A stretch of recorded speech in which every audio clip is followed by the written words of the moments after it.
신율의 뉴스 정면 승부 2부 시작합니다. 오늘 2부 정면 인터뷰에서 만나볼 분 더불어민주당 윤건영 의원입니다. 지금 전화 연결돼 있습니다. 윤 의원님 안녕하세요. 네, 안녕하세요. 구로울의 윤건영입니다. 예. 윤 의원님 최고위원 안 나오셨어요? 왜 안 나오셨어요? 제가 뭐 능력도 안 되고요, 처지도 안 되고 그래서 출마 안 했습니다. 능력이야 뭐 능력자신데요 뭐. 근데 처지는 무슨 처지요? 제가 지금 하고 있는 게 우리 구로울 지역을 위해서 해야 될 일이 많아가지고요. 예. 그 부분에 좀 집중해야 될 상황인 것 같아서 말씀드렸습니다. 저는 사실 네. 무슨 생각을 좀 해보게 됐냐면 지금 네. 사실 민주당이 일극 체제다, 1인 중심 정당이다, 뭐 이런 얘기들 많이 나오잖아요. 네. 그래서 그런 것과 연관이 되지 않았나 해서 여쭤본 거였거든요. 그렇진 않습니다. 예, 지금 현재 민주당 뭐 이재명 전 대표인지 미래대표인지 제가 어떻게 표현할지 모르겠습니다만 90% 이상의 득표율로 누적 득표율을 자랑하면서 계속 승승장구하고 있는데 이런 상황 어떻게 바라보고 계세요? 민주당의 표심이 집중되는 현상은 저는 윤석열 정부의 일방 독주에서도 기인하는 바가 있다고 생각합니다. 민주당 지지층 입장에서 볼 때는 이제 총선 이후에 윤석열 대통령이나 집권 세력이 민심과는 정반대로 가고 있다. 네. 기존과 똑같이 일방 독주를 하고 있다고 생각을 합니다. 그런 독주를 멈춰 세우는 데는 보다 강력한 리더십이 필요하다고 보는 거죠. 그러다 보니까 이재명 대표 체제에 힘을 실어서 보다 강력하게 싸우라는 주문을 민주당 지지층에서는 하게 되는 거고요. 예. 아울러 현재 상황이 그렇다 보니까 선거 결과가 예측이 되지 않습니까? 예. 그러니까 언론의 관심이나 투표율이 또 떨어지는 건 사실이고요. 그렇죠. 투표율이 굉장히 좀 저조하더라고요. 작년 네네. 전당대회 대비해도 5%포인트 이상 차이가 나고 이낙연 이낙연 전 총리가 대표로 당선됐을 때나 송영길 후보가 당대표에 당선됐을 때에 비해서 상당히 낮은 투표율인데 이거는 지금 죄송하지만 윤 의원님께서 말씀하신 대로 윤석열 장관의 실정 때문에 이거는 이 대표를 이한테 힘을 실어줘야 된다 이런 생각을 했다면 투표율이 높아야 되는 거 아니에요? 조금 전에 말씀드렸던 것처럼 이재명 대표 체제에 힘을 실어서 보다 강력하게 싸우라는 주문이 저간에 깔려 있습니다. 다만 그런 상황이 집중되다 보니까 선거 결과가 예측되지 않아요. 그러다 보니까 언론의 관심이나 그런 게 상대적으로 저조하고 그리고 투표율이 떨어지는 상황이 발생되는 거죠. 그러니까 김두관 후보가 말씀하시는 저는 그런 표현 쓰지 않겠습니다만 강성 지지층의 정당이 됐다 뭐 이런 이유 때문은 아니라고 보시는 거예요? 저는 정치는 다양성을 하나로 모아내는 과정이라고 생각하고요. 여러 다양한 목소리를 합리적 토론과 의견 수렴 과정으로 모아내는 게 맞다고 생각합니다. 아울러서 정치에 있어서 팬덤 문화 자체가 저는 부정적으로 생각하지는 않습니다. 자신을 지지하는 정치 지지자를 위해서 주체적으로 적극적으로 노력하는 것을 타박할 일은 아니지 않습니까? 다만 팬덤 문화가 확장성을 띠고 있을 때 성공할 수가 있거든요. 폐쇄적으로 흐르는 것이 아니라 정치 권력을 획득할 수 있도록 확장적으로 나서야 저는 성공할 수 있다 그렇게 봅니다. 근데 지금 확장성이 있다고 보세요? 그거는 결과로서 이야기해 주는 게 큰 것 같고요. 어떤 결과요? 자체를 정치 권력을 잡아서 어떤 정치인이든 세상을 바꾸려고 하고 좀 더 나은 세계로의 변화를 모색하지 않겠습니까? 그런 과정과 결과를 다 같이 봐야 되는 거죠. 지금 팬덤은 결과를 봐야 된다 그러는데 지금 하는 걸 봐선 미래에 어떤 결과, 지금 말씀하신 대로 이 어떤 확장성이 있어서 이 권력 창출에 기여할 수 있는 팬덤이라고 보시는 거예요? 그거는 2027년 대선을 봐야 되지 않겠습니까? 지금도 하나의 일련의 과정으로 봐야 되는 거고요. 정치인이 팬덤이 없다라는 것조차도 저는 문제라고 생각을 하고요. 팬덤 문화를 긍정적으로 잘 발현되게 하는 게 중요하다라고 보는 거죠. 근데 저는 사실 이 팬덤이라는 게 정치를 지나치게 감성화시켜서 정치를 네. 이분법 양분화시켜가지고요. 적과 동지의 이분법적인 어떤 그런 결과를 초래한다라고 보거든요. 그러니까 우리가 단순하게 트럼프 대통령 지지자들이 미국 역사상 처음으로 의사당에 막 진격을 해가지고 한 명이 사망하는 불상사까지 일어나고 이런 네. 것들이 팬덤의 감성화하고 전 무관하지 않다고 보는데 윤 의원님께서는 이 긍정적으로 보시는 거군요. 방금 말씀하신 트럼프 대통령의 지지자 팬덤 문화 요거는 좀 다를 거고요. 그건 위법한 행위를 한 거죠. 예. 미국 국회의사당을 불법적으로 진입을 한 거고 예. 그 또한 트럼프 대통령의 팬덤이라고 보기는 조금 저는 여러 가지를 다 봐야 된다라고 생각을 하고 있고요. 그게 미국 대선의 영향이다라고 볼 수는 않습니다. 다만 말씀드린 것처럼 정치에 대한 자발적이고 적극적인 참여 자체를 타박할 수는 없는 겁니다. 예. 다만 그것들이 긍정적으로 발현될 때 우리 정치가 보다 발전되는 거죠. 알겠습니다. 윤 의원님께서는 팬덤이 그렇게 부정적인 존재가 아니다. 긍정적인 측면이 많다. 이렇게 보시는 거군요. 긍정과 부정이 공존하는데요. 긍정성을 더 발현시켜야 성공할 수 있다라고 말씀드린 겁니다. 예. 자, 그리고 또 한 가지 이제 제가 여쭤보고 싶은 게 지금 문 대통령이 정경심 전 교수 구속을 지시했다. 뭐 이런 언론 보도 보셨죠? 제목만 봤습니다. 별로 예. 뭐 대꾸할 가치가 없어서요. 네. 대꾸할 가치가 없다. 그 네네. 얘기는 말도 안 된다? 제가 볼 때는 그러합니다. 예. 그리고 굳이 그런 걸 계속 대꾸하는 게, 예, 좀 그러네요. 네. 이건 일종의 이간질이라고 보세요, 그러면? 이간질일 수도 있고요. 우선 사실관계를 잘 모르고 하는 말씀일 수도 있고 여러 가지 경우의 수가 있지 않겠습니까? 네. 근데 문재인 당시 대통령은 절대 그런 일을 할 사람이 아니다. 그죠? 그와 관련돼서는 언젠가 말씀드릴 기회가 있으면 제가 말씀드리겠습니다. 그거 참. 근데, 얘기할 필요조차도 못 느낀다고 말씀하셔가지고 저는, 이 문재인 당시 대통령이 절대로 그런 일을 할 사람이 아니다. 이렇게 생각하시나. 그래서 여쭤본 거예요. 예, 당연한 거고요. 어느 정도 근거가 있어야 대꾸가 되지 않겠습니까? 당연하다라는 것은 문재인 당시 대통령은 절대로 그런 일을 할 사람이 아니다. 이게 네. 당연하다. 알겠습니다. 그리고 오늘 이준숙 방통위원장 임명이 됐어요. 이제 방통위원장 된 거 아니에요? 그죠? 네네. 그다음에 김태규 방통위원도 임명을 했고, 지금 그래서 이제 그 박문진 이사 9명 중에 6명을 임명을 할 수 있는 거 아니겠어요? 그죠? 네. 예. 이거 어떻게 보세요? 이제 또 탄핵하는 겁니까? 저는 이번 인사청문회를 통해서 이준숙 후보자의 능력과 도덕성이 국민 앞에 드러났다고 생각합니다. 예. 사람 이름 가지고 비유하는 건 예의가 아닐 수 있겠지만 예. 시중에는 땅진숙이라는 비난도 있지 않습니까? 예. 그리고 이준숙 후보자가 과거에 공직에서 어떻게 살아왔는지 다 검증됐지 않습니까? 기본적으로 방통위원장으로 기본 자질과 능력이 결여된 분인데 그런 분을 왜 이렇게 급하게 임명하는지 저는 도저히 이해가 안 되고요.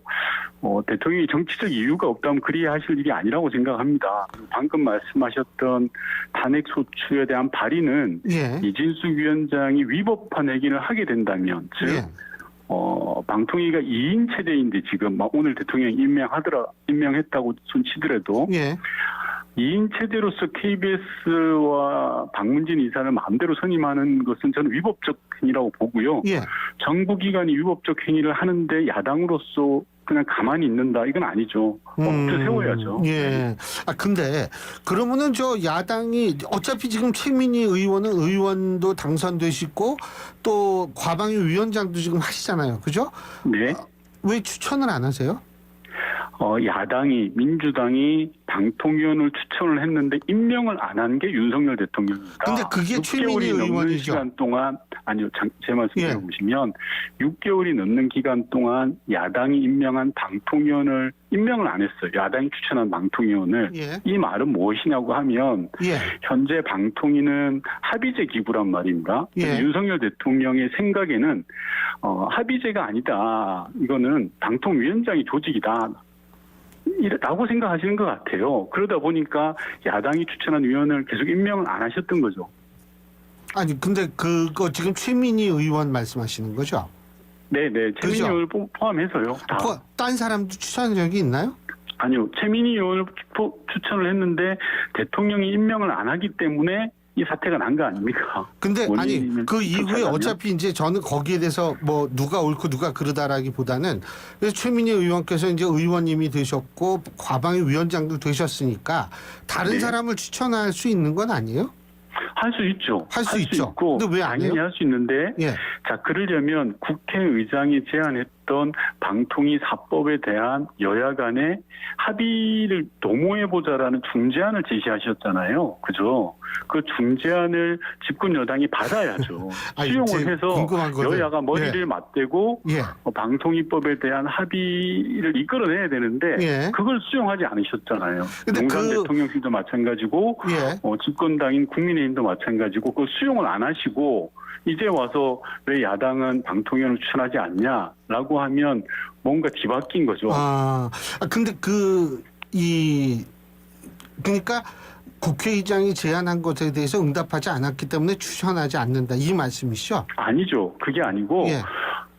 전후 과정을 보면 예. 야당이 방통위원을 추천했는데 대통령이 임명을 안 했던 왜곡된 상황이 6개월 이상이 진행이 됐습니다. 그러면서 대통령께서는 2인 체제로 박문진과 KBS 이사를 마음대로 임명을 하려고 했어요. 그래서 야당은 즉 민주당은 야 이걸 멈춰 세워야 되겠다. 법에 호소하겠다라고 했던 거고요. 예. 그 과정에서 국회의장이 중재안을 내놓은 거죠. 알겠습니다. 여야가 두 달 동안 머리를 맞대고 합의안을 만들어 보자라고 했던 거죠. 그래서 민주당은 좋다. 국회의장의 제안이니까 받겠다라고 했는데 국민의힘과 용산 대통령실이 거부한 거죠. 예. 그리고 근데- 지금 예. 이진숙 방통위원장을 임명해서 예. KBS와 MBC를 권력의 입맛대로 하겠다라는 의도를 보이는 거죠. 저희들이 생각할 땐 그렇습니다. 예, 알겠습니다. 자, 어쨌든 또 탄핵할 거죠? 제가 말씀드렸지만 이진숙 방통위원장으로 오늘 임명되신 분이 예. 위법적 행위를 하면 야당으로서는 예. 도리가 없습니다. 멈춰 탄핵을 할 세워야 수밖에 됩니다. 없다. 근데 민주당 쪽에서 저도 어제 화면으로 직접 동영상을 봤는데 이 인재풀이 고갈될 때까지 탄핵하겠다. 지금 이런 얘기를 했던데 그건 어떻게 보세요? 죄송한데 그 이야기를 제가 들은 적이 없어서요. 제가 보지를 그거는 제가 못해서. 화면으로 본 적이 있거든요. 예. 예. 제가 보지를 못했습니다. 그러면 보지를 못하셨다 하더라도 그 얘기에 동의하십니까? 인재풀이 없는 거는 사실인 것 같아요. 아니, 오늘 인재풀이 윤석열 없어질 대통령이- 때까지입니다. 예. 네, 이미 저는 인재풀이 없다고 보는데요. 오늘 윤석열 대통령이 고용노동부 장관으로 김문수 경산의 위원장을 지명을 했거든요. 예, 예. 제가 21대 국회에서 경산노위를 담당하는 국회 환경노동위원회에서 일을 했습니다. 예, 예, 근데 예. 김문수 위원장께서는 경산노위 위원장이라기보다는 아스팔트 보수의 일종의 전사처럼 활동을 하신 분이에요. 예. 한마디로 극우 유튜버 그 이상도 이하도 아니셨던 분인데 그런 분을 대한민국의 고용노동부 장관으로 임명하는 걸 보고 야 정말 저는 인재풀이 아예 현재로서도 없구나라는 그런 생각을 좀 하게 됐습니다. 근데 그분이 유튜브 이상도 이하도 아니다 그런데 사실 김문수 노동부 장관 지명자는 운동권의 대부 아니었나요? 그렇죠. 과거는 그렇습니다. 과거에 그분께서 가졌던 이상과 신념을 출세랑 바꿔치기 한 거죠. 그분이 어떤 말씀을 하시냐고 하면요.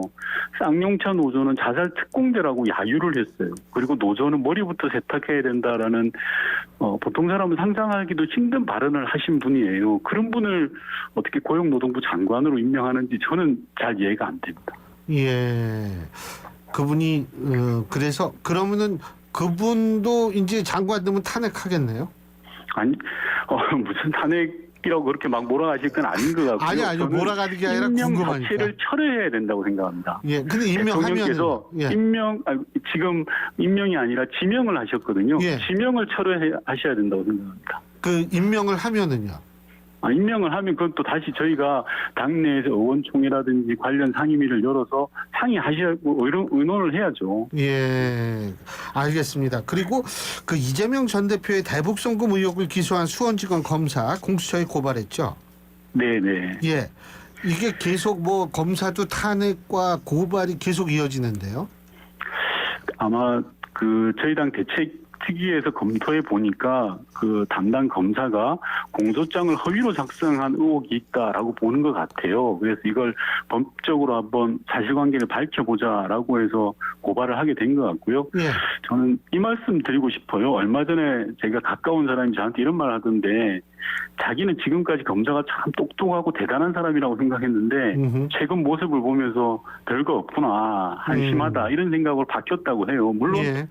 전체 검사가 그렇다는 건 아니고 일부 정치 검사의 모습이 국민께 실망을 드리고 있다고 생각하는데 대통령 영부인 조사하는데 검사가 핸드폰 뺏기는 거 도대체 뭐라고 생각해야 됩니까? 예. 제가 말씀드리고 싶은 건 권력에는 한없이 약하고 야당에는 한없이 강한 정치 검사이기 때문에 예. 야당으로서는 법에 고소할 수밖에 없는 거죠. 알겠습니다. 그리고 윤건영 네. 의원님께서는 청와대에 계셨으니까 여쭤보는데 네네. 그 김건희 여사 보좌 뭐 하는 제2부속실 설치한다고 지금에서야 이제 얘기를 하는데 어떻게 평가하십니까?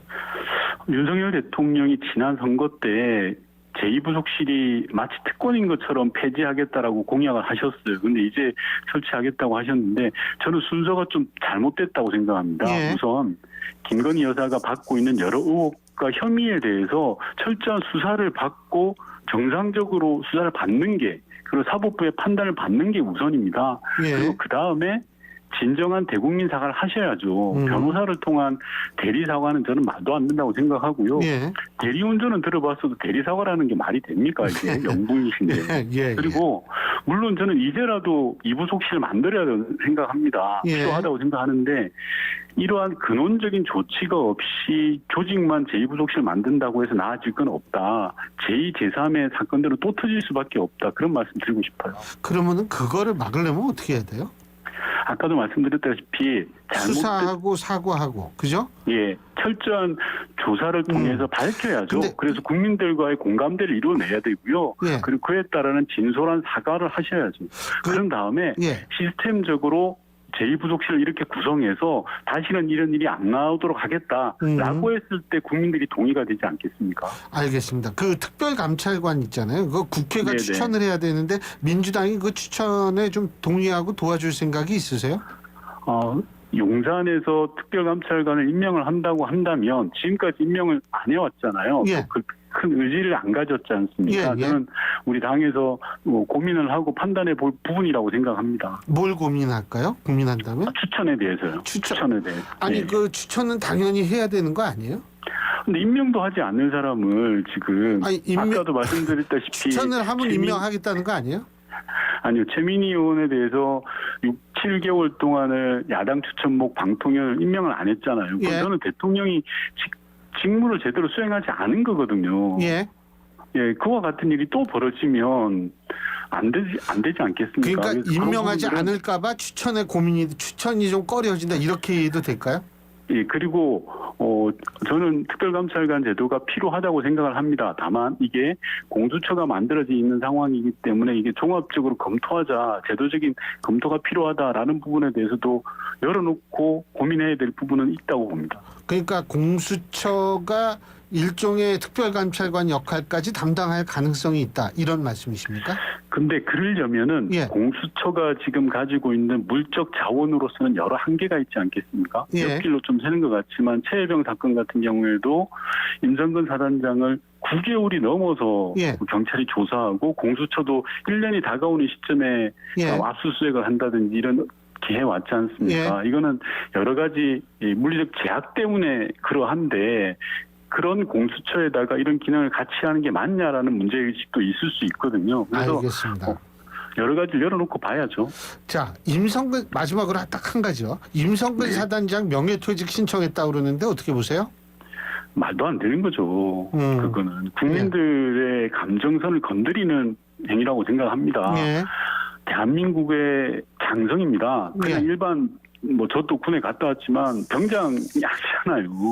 해병대 장군이면 그에 걸맞는 처신을 하셔야죠. 예. 작년에 꽃다운 나이로 해병대원 한 분이 돌아가셨잖아요. 예. 그럼 그에 대한 책임을 지셨어야죠. 그런데 1년 동안 뭐 하시다가 지금 와서 명태금, 소위 말하는 명태금을 받기 위해서 신청하신다. 수사가 한참인데 많은 국민들이 실망하실 거라고 생각하고요. 그러한 모습들이 이 임성근 사단장이 별로 뭐 좋은 평판으로 돌아가지는 않을 걸로 보였습니다.